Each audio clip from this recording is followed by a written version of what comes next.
Jakarta terbukti tidak bisa dibeli. Tak peduli backinganmu siapa dan seberapa banyak jumlah followersmu, Jakarta punya caranya sendiri menghukum keangkuhan kandidat yang petantang-petenteng. Jakarta akan selalu mencari keseimbangan baru. Hasil quick count menunjukkan pasangan Mas Pram dan Bang Dul mencapai 51%. Itu berarti insya Allah Jakarta akan selesai satu putaran. Kita tetap harus kawal hingga pengumuman resmi di 16 Desember nanti. Jangan biarkan operasi-operasi jahat mencari celah di rentang waktu tersebut. Buat Mulyono and Friends, this is Jakarta. Assalamualaikum warahmatullahi wabarakatuh. Kembali lagi di channel Prayoga Muhammad. Ya teman-teman semua, tadi siang pencoblosan dan malamnya hujan guys. Gimana nih soal DKI dan juga Jateng? Sepertinya Jateng dimenangkan oleh Lutfi dan Taj Yassin ya. Soalnya 58% ya. Tapi DKI nih masih tipis-tipis nih. Pramono Rano sudah menempati 49, sekian persen, sedikit lagi 50%. Mudah-mudahan ya bisa nyampe 50+1 di DKI kita menang ya. Kita tunggu saja guys. Nah tadi siang juga ada sindiran dari Pak Anies Baswedan ya, yang mengatakan kandidatnya mencoblos di mana ya? Apakah di DKI atau di mana gitu? Dan juga ini juga pembuktian ya untuk efek dari Pak Anies Baswedan di DKI. Oke teman-teman semua, kita lihat videonya. Selamat nyoblos. Pada nyoblos kan nih?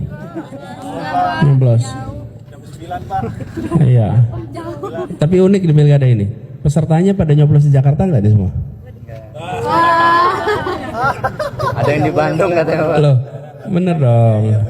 Yang ikut dan yang dukung nyoblosnya Jakarta, gitu. Bener nggak? Iya. Nyoleknya keren Pak, nyoleknya. Halus tapi dalam. Loh, kalau nggak nyoblos Jakarta terus mau gimana? Gitu ya. Udah nanti kebanyakan nanti ya. Seperti yang saya sampaikan Mbak, ya, bahwa situasi di pemilu serentak ini tidak ada satupun yang dilanggar ya. Aturan KPU kan membolehkan pasangan itu menitipkan pemungutan suaranya sesuai domisilinya. Saya sampaikan apa adanya. Di waktu hanya mepet 2 bulan, kami tidak punya domisili. Syarat mendapatkan KTP kan harus ada domisili, gitu kan. Sementara kami kan masih nomaden lah ya. Ya kalau mau diketawakan silahkan. Yang penting buat kita tetap ikhlas, menjalankan semangat untuk membangun demokrasi dengan aturan-aturan yang tidak ada satupun yang kita langgar. Ini teman-teman adalah hasil di TPS kami, TPS berapa ini? TPS 29 Cilandak Barat. Hasilnya Ridwan Kamil 93, Dharma 19, Pramono Anung Rano Karno 190. Nah, sekarang saatnya kita jaga sama-sama, pastikan seluruh suara dikawal dan kertas suara sisa dikawal supaya tidak ada penyalahgunaan. Karena tahun ini jumlah yang partisipasi tidak sebanyak tahun lalu, jadi kertas suara yang sisa ada banyak. Jaga kertas suara yang sisa, jangan sampai ada penyalahgunaan. Kawal demokrasi, jaga kehormatan. Salam buat semua ya. Luar biasa sekali ya, Abah Anies memantau terus jalannya pilkada tahun ini. Nah teman-teman semua, efek dari Pak Anies Baswedan itu sungguh luar biasa ya, sehingga membuat pasangan Pram dan juga Rano Karno dapat suara yang sangat banyak gitu ya, hampir 50%. Kan ini sudah 49, sekian persen gitu ya. Ya mudah-mudahan tembus 50+1 biar jadi satu putaran. Coba bayangkan guys, satu partai PDIP melawan 14 partai. Di satu partai ini ada Pak Anies dan juga Pak Ahok. Sementara di 14 partai ada Presiden Prabowo dan mantan presiden. Luar biasa sekali ya. Oke, kita lanjut lagi ke videonya. Udah didukung SBY, Jokowi, Prabowo, tetap aja nggak bisa ngalahin Anies. Gila ya, Anies emang powernya kuat banget di Jakarta. ya kalaupun nanti 2 putaran tetap aja akan menang, ya nggak? Kasihan deh loh. Kalau Anies itu gak ada tandingannya di Jakarta itu. Makanya jangan ngeremehin Anies guys. 3 presiden loh. Mantan presiden 2, 1 presiden. Lawan Anies aja nggak bisa. Kasihan deh loh.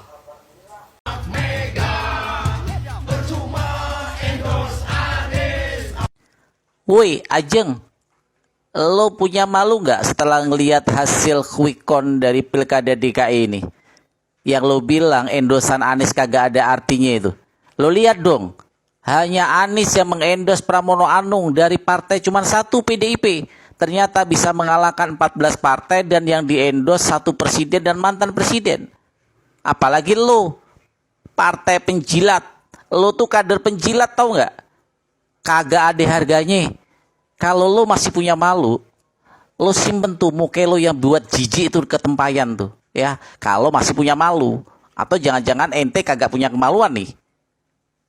Ngomong sembarangan. Sekarang terbukti kan bagaimana efek Pak Anies anak-anak Abah. Malu kagak lo? Ya.